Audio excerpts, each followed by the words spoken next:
How you see the whole crisis, one airline kind of blackmailing government as well as passengers being hassled because of whole mismanagement.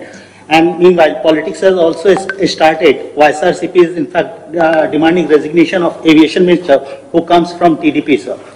ఏందంత ఫాస్ట్గా రాసేస్తున్నారు? Paper చాలా ఈజీగా ఉన్నట్టుంది. మనకి ఈజీయే.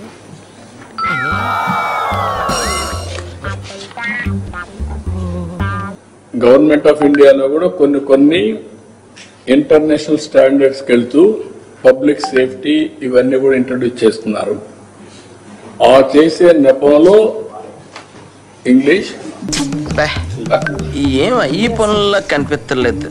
పైగా physical గానీ mental గానీ strain. ఇప్పుడు మామూలుగా దీంట్లో పార్లమెంట్ స్టాండింగ్ కమిటీ ఒక నివేదిక ఇచ్చారు. తెలుగు రాదు, ఇంగ్లీష్ రాదు సన్నాసి.